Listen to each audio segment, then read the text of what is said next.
Well, now, what's up with the YouTube? This is TK with Cuts by Kelly.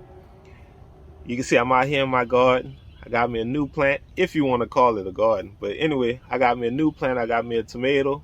Hopefully, I can make it happen this time.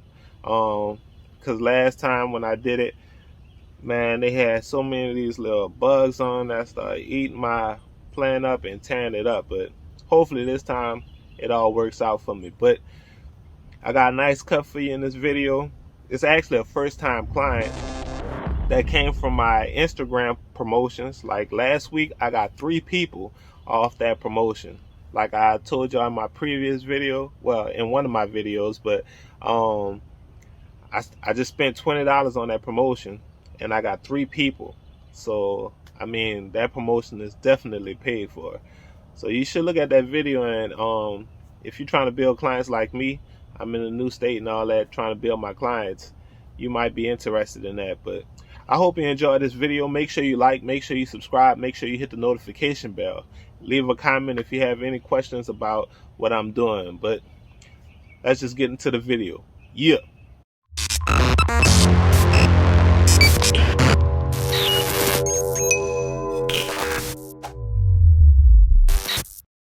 All right, you can see what we're working with.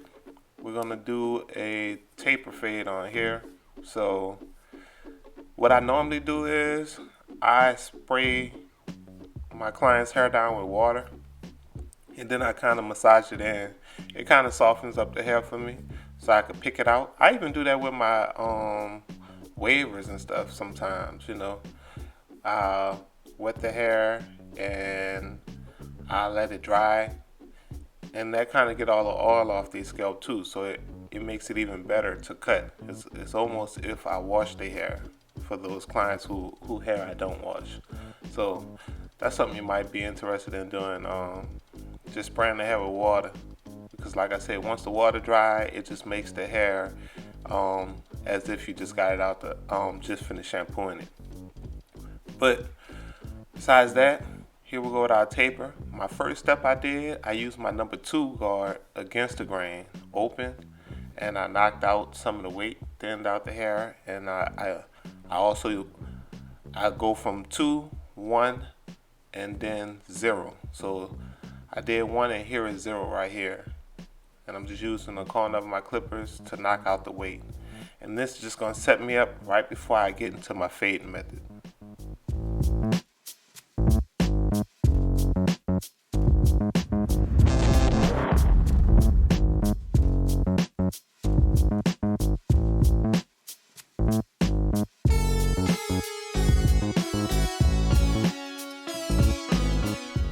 Now that I have all the weight knocked out, I'm going into my fade.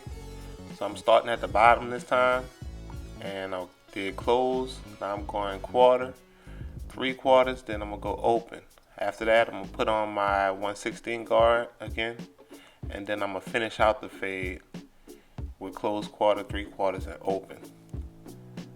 The only thing I'm doing different this time, I'm starting from the bottom. After I knocked out the weight, I started from the bottom and I worked my way up, versus starting from the middle and at the beginning of the fade. So this time I started at the bottom and I just worked my way all the way up.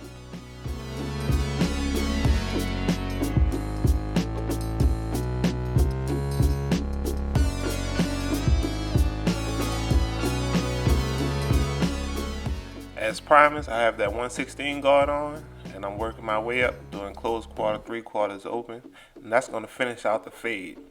After I finish out the fade, that's when I go and do my spot check. Like I always say, I catch as many spots as I can see. If I can't see them, I don't worry about it.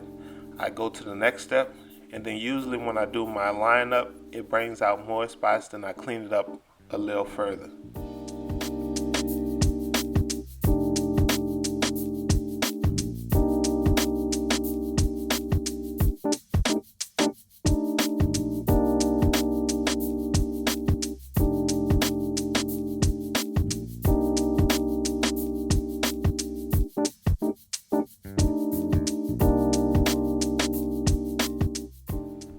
So here I go with my spot check.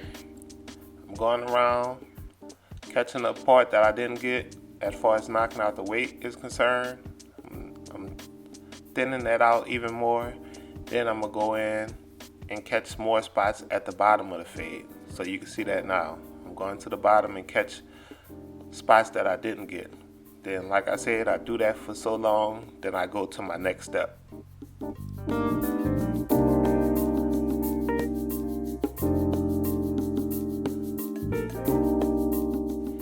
Here we are at the back of the fade. Gonna get him tapered up in the back, so I set my ball line.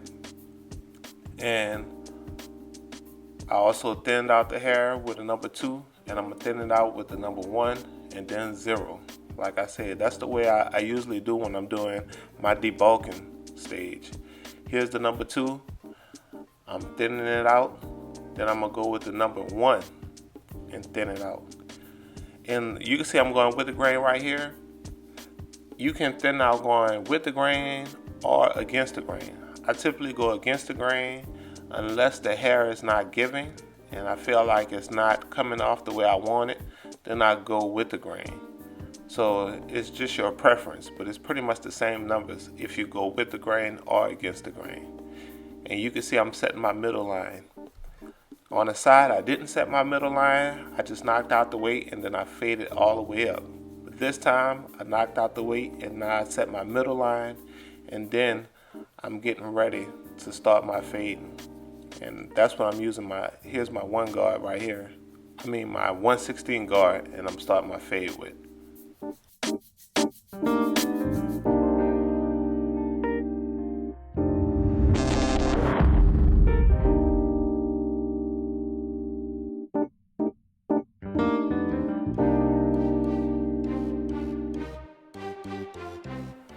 So purposely on this cut, I'm doing things kind of different just to show you that the fade method that we're not confined to just the same thing over and over. Once you understand how to fade, you can skip steps. You can go do one stage before the next. You can start fading, then debulk at the end. It's possible to do that. But the way that I break it down is really for the beginner. So it makes it way easier, and it's almost dummy proof in a sense, to where it keeps you from doing the fade too high. It just kind of protects you from all those mess ups if you go through that process. But I hear it all the time, because once people start fading like that, and then they'll watch a video and be like, hey man, they don't even fade like that, but their fade still look nice, and that's true. You don't have to fade exactly like I'm saying. This is just a ground zero. It's just the fundamentals. Once you get that, you can do whatever you want.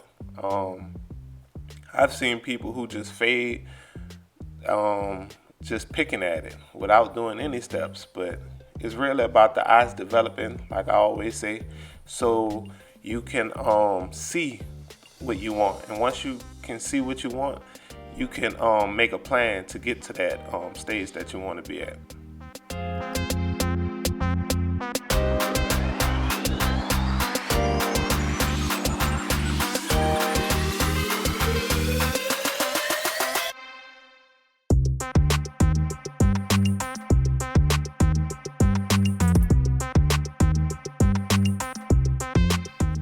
So you see I'm bringing this fade together.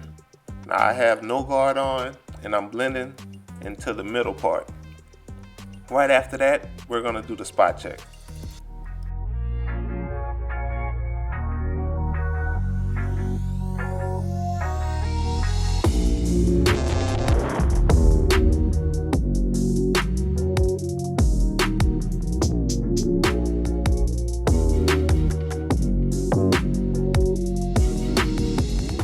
Now I'm on the spot check. I'm just going around trying to bring that bottom part to that top part, making it look seamless.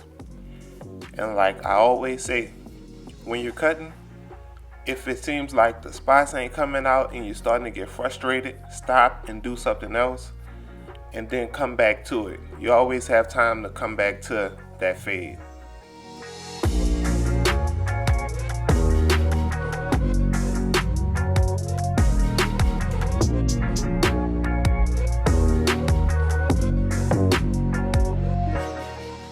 I hope y'all see, the more I go over it with the spot check, the better the fade looks.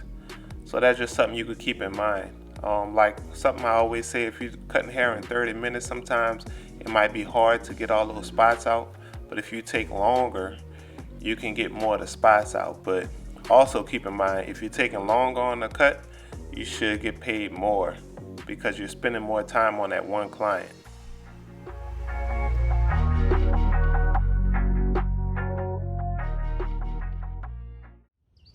If you're new here, I hope you consider subscribing, hit the notification bell, and hit the like button for me. You can leave a comment if you have any questions about what I'm doing. Let's go to the next step.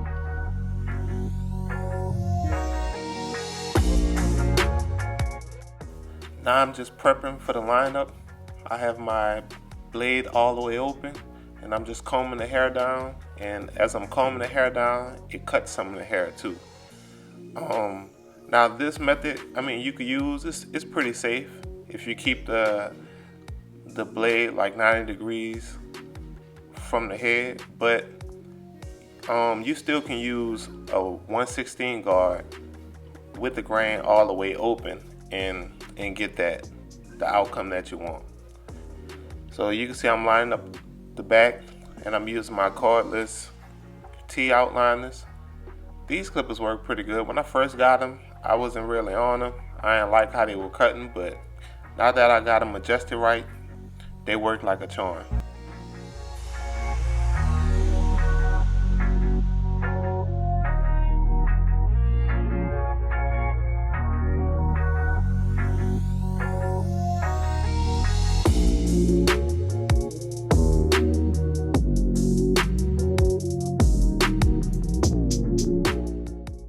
Like I mentioned before, when you do the lineup, it brings out different spots or different imperfections. So after you do the lineup, I think you should go and just touch up the fade even more. Maybe an extra 5 minutes, not too long. Most of the time you should get most of your spots out during the fading process. But when you go at the end just to clean up the cut and do all your little detail work, you could just catch the final spots.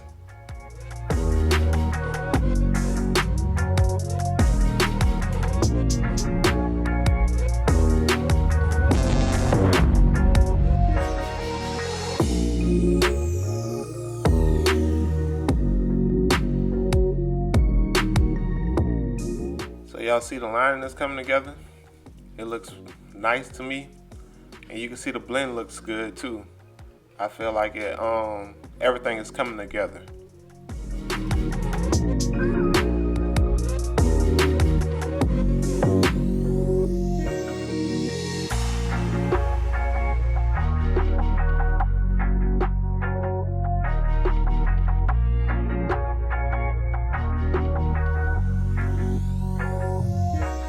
So we're getting to the end of this video. A few things that I do with all my clients: I like to moisturize their hair after I finish cutting it. So you're gonna see me put some moisturizer and some conditioner in his hair, and then I'm gonna twist it using I don't even know what they call it. It's like a twist racket. I don't know what it is, but anyway, I use this, not the sponge, because this is more sanitary. And a sponge, if you use a sponge, you'll see, especially if they have color in their hair, you'll see that hair still in the sponge. So I like to use this because it's easier to clean and you won't be transferring someone else's hair to another head. But yeah, consider styling your client's hair because they'll bring your haircuts to another level.